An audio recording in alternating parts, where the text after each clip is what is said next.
جن میں عورت کا قول معتبر ہے، بس عورت کا کہہ دینا کہ میری عدت گزر گئی، ختم ہو گئی بات، چاہے وہ 3 مہینے سے پہلے کہہ دے۔ سیدنا عمر رضی اللہ عنہ کے زمانے میں ہوا تھا ایسا واقعہ۔ بی بی صاحبہ کے ساتھ جو خواتین اس گھر میں موجود تھیں، ہم نے ان سے پوچھا کہ نکاح کے لیے جو شرعی تقاضے ہوتے ہیں اس کے مطابق سب کچھ ہو چکا، انہوں نے کہا۔ السلام علیکم، میں ہوں نعمان خان اور آپ دیکھ رہے ہیں پاک افیئرز۔ پاکستان میں جب کسی بڑے سیاسی یا مقبول ترین سیاسی رہنما کو شکست دینا ناگزیر ہو یا ان کی مخالف پارٹی ان کو شکست دینے کی سکت نہ رکھتی ہو، تو ان کے سہولت کار جو ہیں اس سیاسی قداور شخصیت کو گرانے کے لیے ان کی ذات پر اٹیک کرتا ہے۔ ان کی نہ صرف ذات پر اٹیک کرتا ہے بلکہ عوام کی نظروں میں ان کو گرانے کی بھرپور کوشش کی جاتی ہے۔ ماضی میں کئی مثالیں میں دے سکتا ہوں، نواز شریف کے حوالے سے دے سکتا ہوں، دیگر سیاستدانوں کے حوالے سے میں دے سکتا ہوں کہ کس طریقے سے ان کو بدنام کرنے کی کوشش کی جاتی رہی ہے، کس طریقے سے ان کو استعمال کرنے کی کوشش کی جاتی رہی ہے۔ وہ مثالیں بھی میں آگے آپ کو دوں گا، لیکن جو بنیادی میرا پوائنٹ ہے کہ اب عوام اس چیز کو پک نہیں کر رہی۔ یہ زمانہ ہے سوشل میڈیا، ڈیجیٹل میڈیا کا زمانہ ہے، اور اس زمانے میں رہنے کے لیے آپ کو بڑے سولڈ پروف دینے پڑیں گے۔ یہ پروپیگنڈا وار ہے جو کہ سوشل میڈیا ایک بٹن کے ذریعے چل رہی ہوتی ہے۔ آپ یہ کنونشنل میڈیا، الیکٹرانک میڈیا پر بشرا بی بی نکاح میں عدت کب ہوئی، نہیں ہوئی، پوری ہوئی، نہیں ہوئی، مفتی صاحب بیان دینے آ رہے ہیں، مفتی صاحب بیان دینے جا رہے ہیں، ان سے بیانیہ نہیں بنے گا۔ اگر آپ نے گرانا ہے تو سیاسی قد کاٹ کر آپ نے گرانا ہوگا، آپ نے اپنے ذریعے سے ایسا کوئی پلان عوام کو دینا ہوگا، آپ کو گرانا ہوگا، ورنہ مفتی جو سعد صاحب ہیں، سعید صاحب ہیں، ان کو 1 مرتبہ نہیں، 10 مرتبہ نہیں، 30 مرتبہ آپ کیمروں کے سامنے کھڑے کر دیں، وہ 1000 مرتبہ یہ کہہ دیں کہ عدت ہوئی نہیں ہوئی، اور پاکستان کی جینون مسئلوں سے آپ لوگ جو ہے وہ پردہ اٹھانے کی کوشش کریں کہ مطلب جو جینون مسائل ہے، اس وقت معیشت ایک سیریس مسئلہ ہے، اس وقت مہنگائی ایک سیریس مسئلہ ہے، عوام پس رہی ہے، آٹا نہیں ہے، لوگوں کے پاس کھانے کو کچھ نہیں ہے، لیکن ہاں بشرا بیوی نے عدت مکمل کی تھی یا نہیں کی تھی، دوران نکاح نے دوسری شادی کر لی، فلاں کر دیا، وہ کر دیا۔ ارے بھائی، پاکستان کا مسئلہ بشرا بی بی نہیں ہے، پاکستان کا مسئلہ بنیادی طور پر بھوک ہے، پاکستان کا مسئلہ بنیادی طور پر معیشت ہے، پاکستان کا مسئلہ بنیادی طور پر یہاں پر لوگ ترقی چاہتے ہیں، یہ مسئلہ ہے۔ انہوں نے عدت پوری کی، انہوں نے نہیں کی، یہ پاکستان، یہ ایک ذات پر منحصر ایک شخصیت سے جڑا ہوا مسئلہ ہے، اس سے پاکستان کی صحت پر اثر نہیں پڑنا۔ پاکستان کی صحت پر اثر تب پڑنا ہے جب یہاں پر چوروں کو، لٹیروں کو، کرپٹ ترین لوگوں کو ہمارے سروں پر بٹھا کر اس طریقے سے نااہلی کے ذریعے سے فیصلے کروائے جائیں گے اور عوام کو مزید اندھیروں کی طرف دھکیلیں گے۔ اس سے تکلیف ہوتی ہے، تکلیف عوام، ایک غریب آدمی کا اس سے کیا لینا دینا کہ عمران خان نے بشرا بی بی سے جو شادی کی وہ عدت کے دوران کی تھی یا عدت کے بعد کی تھی، غریب آدمی کا اس سے کوئی لینا دینا، نہ ان کا کوئی سروکار ہوتا ہے۔ بیسک بنیادی سا مسئلہ ہے، بنیادی سا مسئلہ، اس کو سمجھنے کی آپ کوشش کیجئے۔ اب آتے ہیں، چلو یہ مسئلہ ہی ہے تو اس مسئلے کو ذرا ہم خود ڈسکس کرتے ہیں۔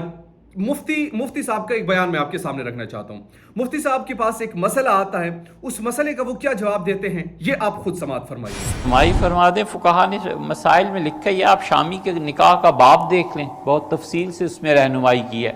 فقہا نے لکھا ہے کہ بہت سے اقوال ایسے ہیں جن میں عورت کا قول معتبر ہے، بس عورت کا کہہ دینا کہ میری عدت گزر گئی، ختم ہو گئی بات، چاہے وہ 3 مہینے سے پہلے کہہ دے۔ سیدنا عمر رضی اللہ عنہ کے زمانے میں ہوا تھا ایسا واقعہ، تو امیر المومنین رضی اللہ عنہ نے فرمایا تھا کہ عورت کا کہہ دینا کافی ہے۔ عورت نے کہا میری عدت گزر گئی، کیونکہ ایام عام طور پہ 1 مہینے کے بعد وہ سائیکل ہے نا پورا، لیکن اس سے کہا جلدی پورا ہو گیا، ختم ہو گئی بات۔ سے ہوا جب میرے نکاح کی خبر چل رہی کہ جی عدت نہیں ہے، عدت میں لوگوں کو بتا دوں کہ جب میں اپنے گھر سے نکلی تھی تو میرے گھر میں ہی میں عدت پوری کر کے نکلی تھی۔ میرے جو پچھلے ہسبینڈ تھے وہ ایک دین کے اوپر بڑا چلتے ہیں، انہوں نے کہا ہم پہلے یہ عدت گھر میں کریں گے، جیسے ایک قرآنی طریقہ تھا۔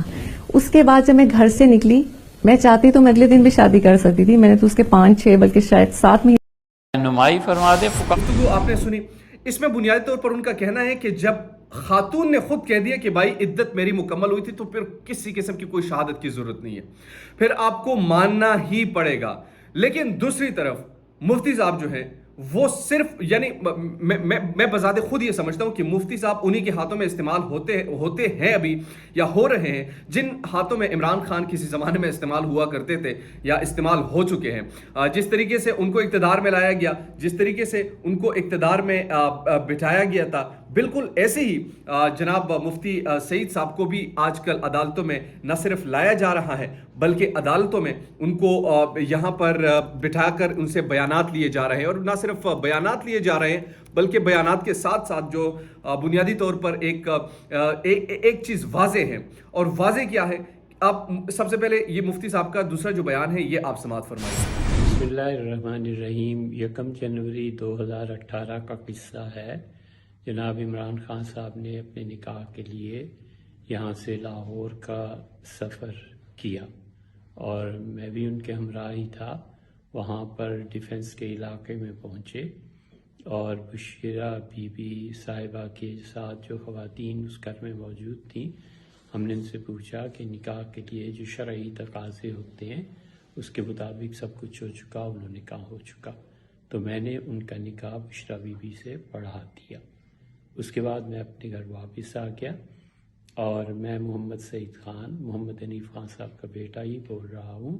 اور پھر دیگر ذرائع سے بھی اور میڈیا سے بھی معلوم ہوا کہ جو مجھ سے کہا گیا تھا وہ درست نہیں تھا. تو شرعی اعتبار سے یہ نکاح فاسد ہوا. تو اللہ تعالیٰ کا خوف اور جواب دہی کا احساس میں نے اس کے تحت ان دونوں حضرات کو بلایا اور پھر ان کا نکاح دوبارہ ہوا. اور وہ تقریباً یاد پڑتا ہے کہ 1 ماہ کے بعد ہوا اور اس میں بھی زلفی بخاری صاحب محترم وہ گواہ تھے اور اون چودھری صاحب اس کے گواہ. اچھا, کچھ لوگ یہ بھی سوال پوچھ رہے کہ عمران خان کا جو نکاح خواہ ہے اب کیوں سامنے آیا, یعنی 5 سال بعد کیوں سامنے آیا. یہ بھی بڑا ایک ویلڈ کویسچن ہے کہ بھائی جان اگر آپ کو پہلے پتہ تو 5 سال تک آپ کیا کر رہے تھے؟ آپ چنے بیچ رہے تھے, آپ کو اس وقت یہ مسئلہ کیوں یاد نہیں آیا؟ اگرچہ اس وقت قوم کا سب سے بڑا مسئلہ اگرچہ اس وقت قوم کا جو بنیادی طور پر سب سے بڑا مسئلہ ہے وہ مہنگائی ہے, مگر ایک سیاسی رہنما کی مسلسل کردار کشی کے لیے ہر حربہ استعمال کیا جا رہا ہے تاکہ حقیقی مسائل سے توجہ ہٹائی جائے. پہلی بات تو یہ ہے کہ شرعی لحاظ سے اگر عورت کی عمر 50 سال ہو جائے تو وہ عدت میں بھی نکاح کر سکتی ہے. یہ توقیر کرل صاحب ہمارے بڑے اچھے دوست ہیں, ان کا یہ کہنا ہے اور ان کا یہ فیس بک پوسٹ بڑا اچھا مجھے لگا تو میں نے کہا آپ سے بھی میں شیئر کروں. ان کا یہ بھی کہنا ہے کہ نکاح خواہ کا اسلام آباد میں مدرسہ ہے, ناجائز تجاوزات کے باعث مدرسے کا کام عمران خان کے دور حکومت میں ہی روکا گیا جس پہ مولوی صاحب ناراض تھے. مولوی صاحب نے اپنا سارا جو وقت تھا وہ نکال لیا. دوسری اور بڑی وجہ نکاح کے لیے مولوی کو وہی لائے تھے جو عمران خان کو حکومت میں لائے تھے.